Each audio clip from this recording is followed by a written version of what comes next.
Hello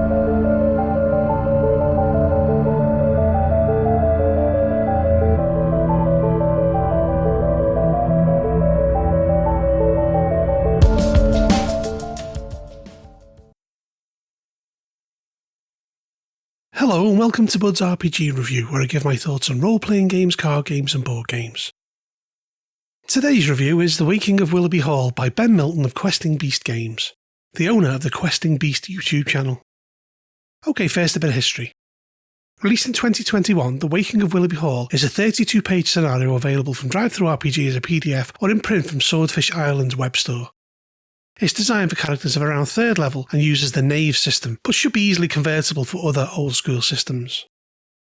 To the cover. Here we have a piece by Sam Mamelli that opens onto a double-page spread, replete with a honking goose and a confused-looking warrior. It's pretty good and gives a good scale to things. On to the inside. There'll be spoilers from this point on, so stop watching now if you intend to play this. The book itself is a 32-page affair that is fully illustrated in black and white throughout, as you can see, fairly pocket-sized. It's also worth mentioning that the PDF version includes blank maps for whatever virtual tabletop you use these days, which is a nice touch. The premise of the scenario is one set in the tradition of old-school role-playing. It says that it doesn't have a plot as such, which in my opinion is only half true, and instead presents an environment full of rewards and dangers, giving the players the freedom to wander about and interact as they see fit. Let's take a look inside. The first 5 pages are taken up by a mapped layout of Willowby Hall. The place has 3 floors and each room is notarized with the page in the book where the description is, as well as a pair of caveats, restless and awake. More on that in a bit. So the plot is as follows. 3 adventurers, a wizard, thief and fighter, use the final charge from a scroll of teleporting to infiltrate the flying castle of a cloud giant who was ominously named Bonebreaker Tom. Before this, they'd broken into the giant's dungeon and stolen Mildred, a goose that the giant owns that is alleged to be able to lay golden eggs. As they crept away, the goose, as they tend to do, started honking, which woke the sleeping giant, who then leapt from his bed and charged through the castle to find the thieves. The adventurers jumped from the castle with the wizard using a feather fall to protect them, and Tom followed them, streaking to the earth like a missile and then standing up from the crater unharmed. He chased them to the nearby town of Turnip Hill, where they fought each other. In the battle, Tom ripped the bell from the tower of the local church, swinging it like a flail, forcing the party to run away through the local woods where they came upon the crumbling ruins of Willowby Hall, an abandoned estate with an evil reputation. The party have hidden themselves inside, hoping for rescue, while Tom rages outside, looking into the windows trying to find them and smashing the walls with the bell. The scenario has 2 features that interact with events. Bonebreaker Tom, who spends the entire time trying to track down the thieves who stole his goose. He can be avoided by using stealth, though if spotted he can reach in and grab them, or deafen them by the bell as he smashes it into the wall. The second feature is known as the waking. Each time Tom swings the bell at the hall, it becomes more dangerous, as it essentially wakes the hall up.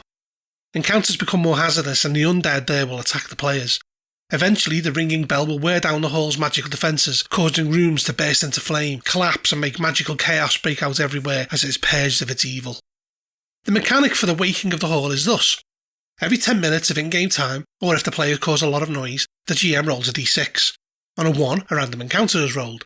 On a 2, a d12 is rolled and Tom moves around the manor as per clock. So for example, a 3 means east, and he swings the bell at the wall. Each time it rings, one of the 12 sigils in the Great Hall breaks.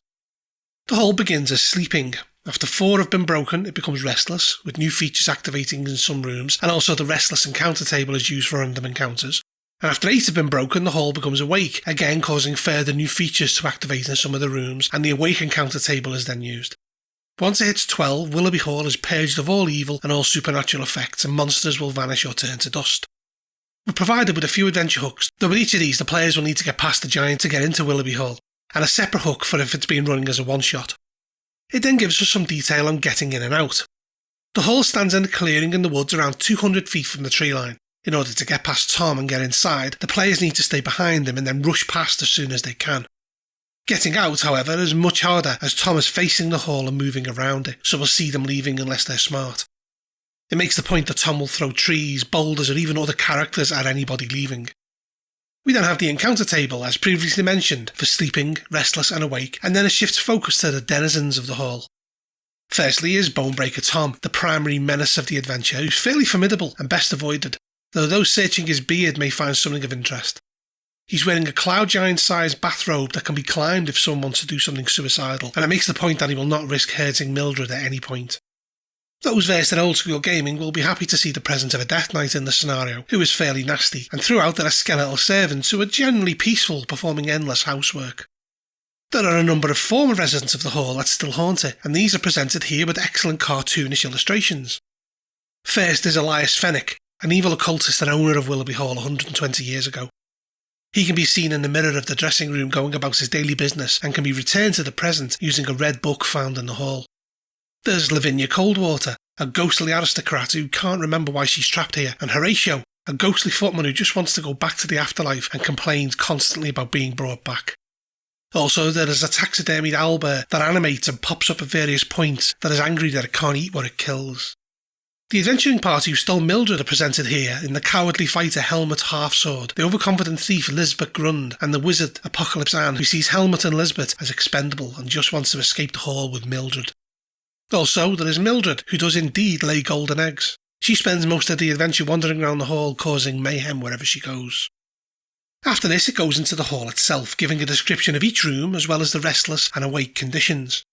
One place of interest is the night garden, where fungus covers every surface. As the hall wakes up, new fungi appear that have more extreme effects if they're imbibed, which could make for an interesting encounter as it can be used a number of times. Each room has plenty to offer, and the changes that for the most part the rooms go through make the place interesting on multiple visits, with plenty of treasure on offer in the old school manner, though with a ramp up in danger to boot. The Waking of Willowby Hall is a fun scenario that definitely has that old school flavour. What could have been a simple dungeon crawl has been tinkered with to not only ramp the danger up as time goes by, but to also make getting out of there a challenge in itself, and the whole gradually waking up is a novel environmental approach that's perhaps not used as much as it should be. The inclusion of the former residents of the hall, all replete with their own personalities and reasons for doing or sometimes not doing things, are all nicely woven into the plot.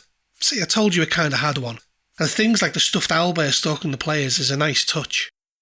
I could see a party using either Knave or something akin to original D&D, or maybe Old School Essentials having an absolute blast playing this. It's gaming not bogged down by modern sensibilities, and it's designed to be fun not only for the players but also the GM. This price point is maybe a tad steep for something that may only last 1 or 2 nights, but it is a scenario I feel you could run again for a different group and have a completely different experience, and herein lies its strength. I give it an 8 out of 10. If you enjoyed this review, please make sure to hit the thumbs up, subscribe to my channel and check out my other videos. Also, if you're interested in buying this product, put some links below. Lastly, if you like what I produce here, then maybe think about supporting me on Patreon or even becoming a member of my YouTube channel. Bud out.